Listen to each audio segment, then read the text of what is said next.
24, page 309, Strategy and Finance, not here. Maybe Jamie might like to move and Jimmy might like to second. Yeah. Item Part A, number 1, the Mayoral Quality Regulation Review Task Force, which seems to fall to Paul. You might want a bit of help. This is yours. Yep. Okay, I'll put that. Those in favour, please say aye. Those opposed, carried. Item 2, Development Contributions Central City Rebate Scheme. Jamie moves and Jimmy seconds. No, I don't think he did. I was tempted, but I didn't. Okay, I'll put that. Did you want to vote against it, Yanni? Yeah. Do you want to speak to it? Go for it. Yeah, I just want to reiterate that I am concerned, given what we now know about our true financial situation. Previously, we've just voted against putting in heat pumps to our social housing units because we can't afford it. And here we are providing easier access for a rebate for private developers to build expensive apartments in the central city. So that's why I'm opposed to this. I initially supported it for the first year, but I am concerned that it's been creeping on and on and on. And as our financial situations come to light, I cannot keep supporting this. So that's why I wish my vote to be recorded against it. Thank you. 0.6 has already been spent, so we're debating the last 400,000, as I understand it. So I'm fine with it. Did you want to speak, Jamie? Yep. Wouldn't normally, but just very quickly, I'll just speak to that. In my opinion, that's a complete misrepresentation of the facts. Because the scheme has been successful and we allocated $10 million to this budget, there is such a small amount remaining that hasn't been utilised. It makes sense just to exhaust the remainder of that fund. The reason why the social housing heat pumps didn't go in is because it financially did not stack up. This is proved to help the commercial viability, to help with increased affordable housing inside the 4 AVs. So it's getting the ball rolling for an outcome that we desperately need. And it's been successful, as illustrated in the report, and exhausting the rest of the funding that was actually budgeted makes perfect sense. It's not, well, it's just in terms of the facts, what I agree with I'm going to support the recommendation here. However, in terms of the sentiments that Yanni was expressing, he's absolutely right. That in fact, this is council assistance. In my view, it is a good investment. However, it just needs to be clear that there is no ratepayer assistance for city housing. So that's the point that Yanni was making. And I certainly agree with the sentiments, even though I'm going to vote for the recommendation. Pauline. I agree with Yanni. I think that it was put in place with a time frame. For Jamie's comment, it's $400,000 left. It's still a considerable amount of money, and I will be voting against it.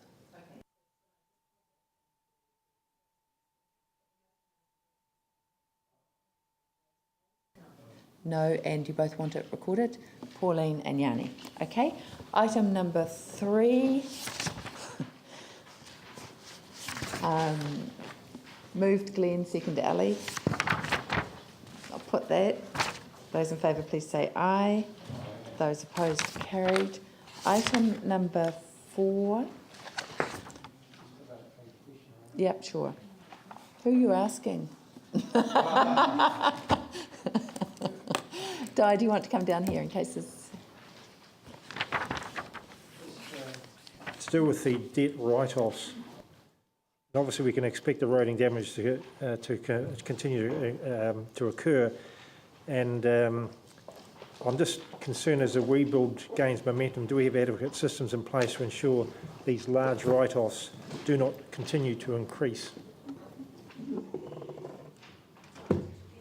That's on item 2.2.3. 2.2.3 of the corporate finance report. Yeah, 320.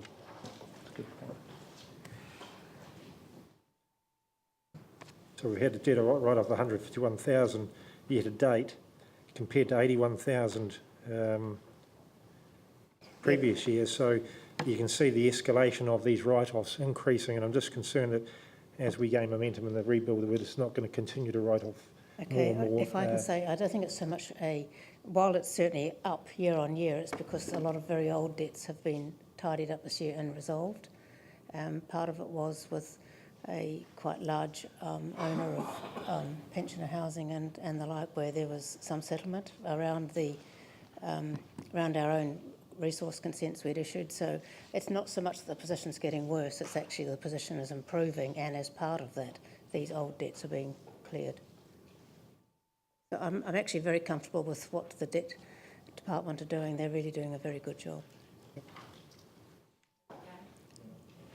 On that point, I just wanted to highlight that I think it's, just so I think councillors are clear, and I think I asked this committee a question at the committee, but the debtors in 2.2.1, although it's a large amount of money that's owed, that's normal practice, that they're not overdue. It's just showing who owes us what money at a certain point in time, and the expectation is that they will pay to an appropriate schedule that we've agreed. They do fluctuate depending on, like at year end, for example, they're always a lot higher because there's a lot of invoicing goes out at year end. Okay. So no, it's not that the position's getting worse. Okay. And under 2.23, the idea that the contractor has caused damage to the road and then we write off that debt, do we have sufficient bonds in place? Because that has been raised with me from some people in the community that they are seeing areas of roading that gets destroyed when there's a demolition or construction, and it's not necessarily being placed, and footpath cut downs that are no longer needed, etc. I just wonder whether we need to think about some sort of bond so that the companies, if they go into liquidation or fall over, they can't run off without us getting the money that we need to fix what they've left. Part of the improvement we're doing is to increase those debtors for which we do have bonds. We have some concern with, for example, with the boom in the housing industry, that we have bonds there to protect ourselves. And I know that there is a process for having bonds for normal contracting work. It's not necessarily, and for this contractor here, he may not have been doing work for us. He could have been doing something for someone else and just trundled up the road and damaged it. But yes, it is an area that is being looked at. And it was never bad, but it's being made better. Thanks.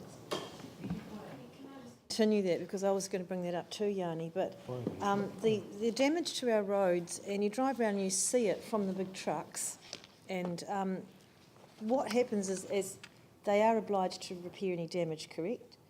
If it's been... Yeah, if but what it's they do is observed, they yes. patch that part, and that is not really bringing the road back to the way it was before. And I think this is a big concern, that we could well be left with a legacy in that regard from the rebuild. And we need to be thinking about that in the inner city, which is still being constructed as well, before we look at putting new roading down, surely. I mean, to bring a question, how many of these damages are we actually billing for? Do you know, for roading? No, I don't know, sorry, but I wonder whether perhaps, Jane, if you're able to speak to that. I mean, it wouldn't be the contractor themselves that's repairing the pothole. We would surely engage one of our experts to do it on our behalf. But I have to pass to my colleagues, I'm sorry. That'd be good. Yeah. On my head on that one, otherwise I might advise you wrongly, but I'll find out the information. I think that would be good information to have, and as I said, when they rip up the road, they do make a pothole, and that ends up getting patched, but it's not like the road was before. I think it's something we need to flex. For this, Jamie moves and Phil seconds. Put that. Those in favour, please say aye. Those opposed, carried. Item 5, the earthquake claims updates. Information for you. Moved Paul, seconded Tim. That. Those in favour, please say aye. Those opposed, carried. Item 6, on the review of the Council Treasury's risk management policy, I noticed that CCHL now has an ethical investment policy, so the things that it won't invest in, and I think it's probably way past time that the Council had one as well. So I wonder if staff could report back. I'm not wanting to adopt one now, but whether at a future meeting of this committee, whether there could be a debate on an ethical investment policy, and the one that might be used as a helpful starting point is the one that CCHL adopted in November. Sure. Okay, thank you. I'll just trust for you to do that. Okay, so the recommendations, is there any problem? I'll put those in favour, please say aye. Those opposed, carried. Item 7, the performance report for the 6 months. Oh, a mover and a second for the Treasury Risk Management. Tim moved, Paul seconded. And Paul's moving this one, the performance. A question. Okay, can I just get a mover on 7? We've put in past 6, guys. We're on to 7 now. And in the gaps, we'll put Ali and Glenn. At least they've got a problem. Okay, performance report. Paul's got a question.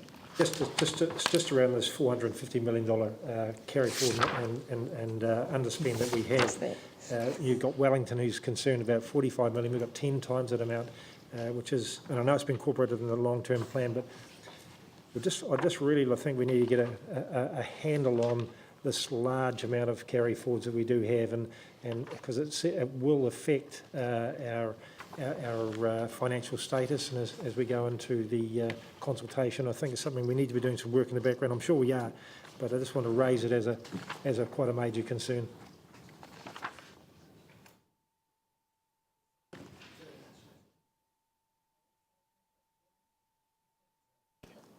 Thank you. I just wanted to thank you for the additional information around the water main breaks. I know it's obviously quite concerning and has quite a detrimental impact on the community and on the city, particularly around the breakages and the disruption. So I know that we're going to further challenge Sarah's position in the cost share agreement because the break rate on page 389 hasn't improved, and we're only getting funding for exceptional cases. I just wonder whether there's anything more we need to do. When you look at the graphs, I mean, it's really alarming, you know, the breaks that we're getting in our water mains now, because Sarah, as I understand it, have stopped funding their repair. So I just wonder whether we can do any work to quantify what that cost is when we're having these breaks, and what urgently we can do with Sarah to try and convince them of the argument that it's important that we keep fixing them. I'll have to come back on that.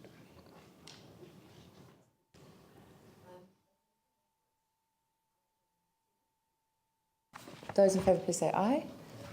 Those opposed, carried.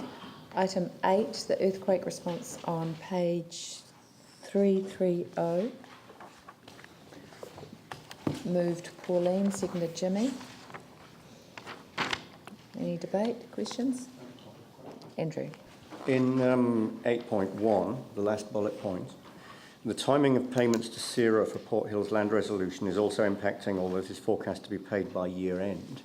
Is that in line with original expectations, given that all of the Port Hill's issues, like the deadline has passed and we're very close to getting all of that wrapped up?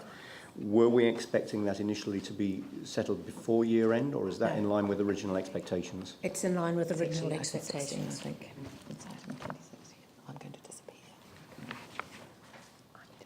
Right. Okay, are we fine on that one? Item 8. I'll put that. Those in favour. Did you get a mover and seconder? No, you didn't, Vicky. Ali and Pauline. Put that. Those in favour, please say aye. Those opposed, carried. Part B, is there a mover? Phil and Jamie. Any comments, debate? Part C, you also moved that. No comments, debate? The report as a whole be adopted. Those in favour, please say aye. Those opposed, carried. That's that book, volume 1. And we're about to move on to Ice Fest, and partway through this, Andrew, you might need to come and chair it because I need to go and do an interview, and well, I'll probably get through this before I need to go. Oh, sorry, we need a resolution. Oh, okay. So, right, we'll do that in a minute. So we'll do Ice Fest, item number 25 on page 415.